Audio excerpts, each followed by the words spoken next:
Приветствуем наших подписчиков и гостей канала Эзотерика для тебя. Друзья, мы вас всех приветствуем в изобилии и достатке. Друзья, сегодня в этом видео мы с вами уделим внимание народным приметам на 7 ноября. Поговорим о том, что обязательно нужно сделать в этот день, а также что ни в коем нельзя случае делать, чтобы не привлечь беды и неприятности в свою жизнь. Далее все более подробно. Друзья, прямо сейчас ставьте лайк этому видео. Это наш с вами энергообмен. Кто ставит лайк, к тому деньги приходят легко и доступно. Итак, друзья, 7 ноября, и в этот день православная церковь почитает память праведной Тафифы, которая была известна своей благотворительностью и трудолюбием. Проживала она в Иопии, сейчас Яффа, в 1 веке. Христианка раздавала милостыню нуждающим и была исполнена добрых дел. Однажды Тафифа тяжело заболела и умерла. Ее тело уже было приготовлено к погребению, когда верующие позвали апостола Петра, находившегося в это время в Лидде, ныне город Лод. Петр приехал в Иопию, вошел в комнату, где находилась умершая, и попросил всех присутствующих удалиться. Апостол помолился и сказал: «Тафифа, встань!» После этих слов девушка открыла глаза и села. Он дал ей руку и помог подняться. Призвавший верующих, Петр представил им ее живою. После произошедшего чуда многие жители Иопии уверовали во Христа. А вот 7 ноября в народе праздновали печальное торжество, получившее название «Дедовские плачи». Название «Дедовские плачи» буквально означало «плач по предкам». Люди тоже решили поддержать в этот день, и поэтому 7 ноября устраивали церемониальные плачи, во время которых вспоминали родных и близких, отправившихся в мир иной. 7 ноября обязательно наши предки посещали могилы усопших, так как считалось, что если этого не сделать, то покойник сам придет и принесет в дом смерть. Обязательно кто-то умрет в семье. На кладбище тщательно убирались. Женщины в этот день убирались березовыми вениками, мужчины – дубовыми. Иногда добавляли к ним еще и травы с целью защитить могилы от разрушений. Во время уборки обязательно зажигали свечи по количеству покоящихся в могиле. Таким образом, родные говорили мертвым, что их помнят и чтят. После прихода с кладбища садились за стол, на котором обязательным блюдом был поминальный пирог с капустой. Каждый из присутствующих брал по куску и говорил такие слова: «Царство небесное рабу Божьему», называл имя умершего и далее говорил: «Пусть покоится с миром». Распитие спиртных напитков запрещалось, подавали компот из сухофруктов.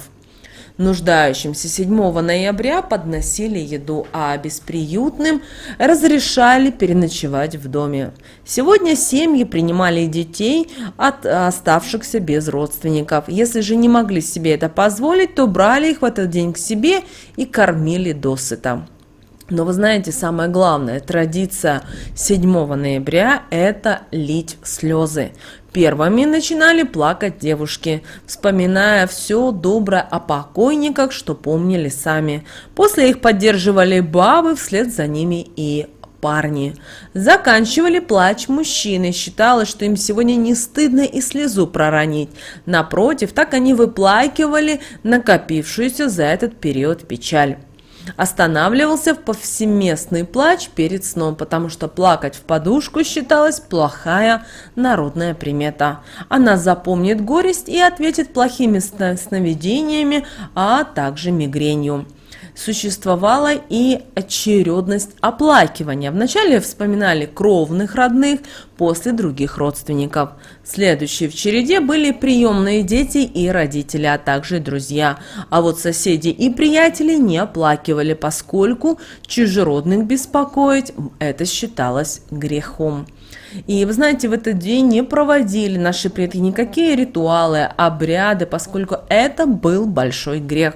Нарушителя по народным приметам могли умершие забрать с собой на тот свет. Конечно же, в этот день запрещалось вспоминать умершего плохими словами. Нельзя было приносить в храм для пожертвования мясные продукты. Запрещалось приносить и спиртные напитки. Исключение составлял только когор. Нельзя было поминать и умерших спиртным, это считалось большим грехом. Нельзя в этот день было веселиться, но в то же время запрещалось и предаваться скорби и причитаниям. Лучше всего искренне помолиться за спасение душ усопших. Но знаете, что нельзя сегодня много, часто и громко смеяться, иначе это к скорым слезам. Потому лучше воздержаться сегодня от шуток, веселых компаний, рассказывания смешных историй и анекдотов, просмотра комедий и развлекательных шоу. Нельзя сегодня было обманывать сирот и обездоленных, отказывать в милостыне и помощи, проходить мимо нуждающегося. На дедовские плачи торговцам нельзя было есть хлеб. Если торговец занимается реализацией зерновых культур или хлебобулочных изделий, сегодня ему лучше оставаться на одном месте, никуда не ездить и не переезжать.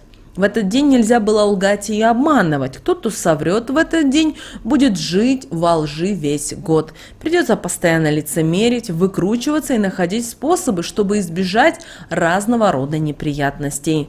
И считалось, что в этот день не рекомендовалось есть хлеб, иначе не рекомендуется есть хлеб, чтобы год легким был. Также в этот день нельзя было плакать и в перьевую подушку. Перо помнит слезы и в будущем будут заряжать негативными воспоминаниями и эмоциями любого, кто будет на ней спать. Однако все-таки поплакать 7 ноября нужно. Плач должен быть очень громким, чтобы все вокруг его слышали, ведь именно поэтому этот день и назвали дедовские плачи. По народной примете, чем громче будет рыдать женщина, тем счастливее будет для нее зима, поскольку вместе со слезами уйдет и весь негатив, который накопился на душе. Также в этот день ни в коем случае нельзя предаваться лени и безденежью. Даже всевозможные сложные дела, которые долго не получалось довести до конца, могут быть в этот день, 7 ноября, выполнены легко и просто.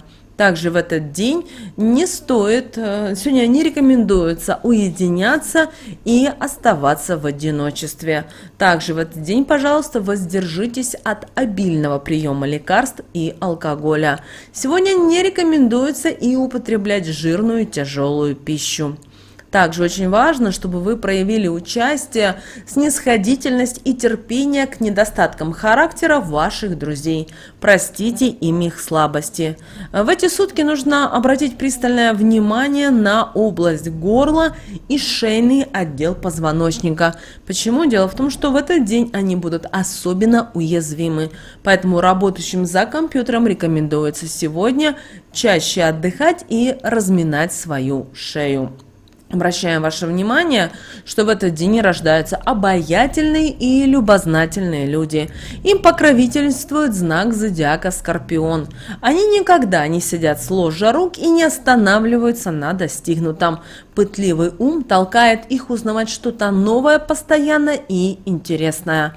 И что немаловажно, именно такие люди, которые родились 7 ноября, умеют учиться на своих ошибках. Заслужить расположение таких людей будет непросто. Но несмотря на внешнюю приветливость, они мало кого подпускают к себе близко. А вот талисманом человека, рожденного 7 ноября, является хрусталь.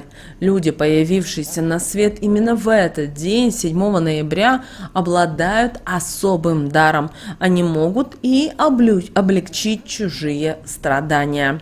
Друзья, вот такой у нас с вами день 7 ноября по народным приметам и народному календарю.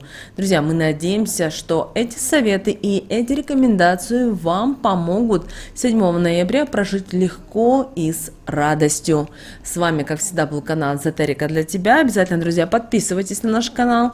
Обязательно ставьте лайк этому видео. Это наш с вами энергообмен. Также обязательно поделитесь этим видео с теми, кому вы знаете, что это видео и эта информация была полезна и важна. Друзья, прямо сейчас на экране вы видите два прямоугольника. Это следующее рекомендованное видео для вас. Нажимайте на то видео, которое вам на интуитивном уровне понравилось больше, и смотрите, там много ценной, важной, нужной и интересной для вас информации. Друзья, всех вам благ. Услышимся уже буквально в следующем видео.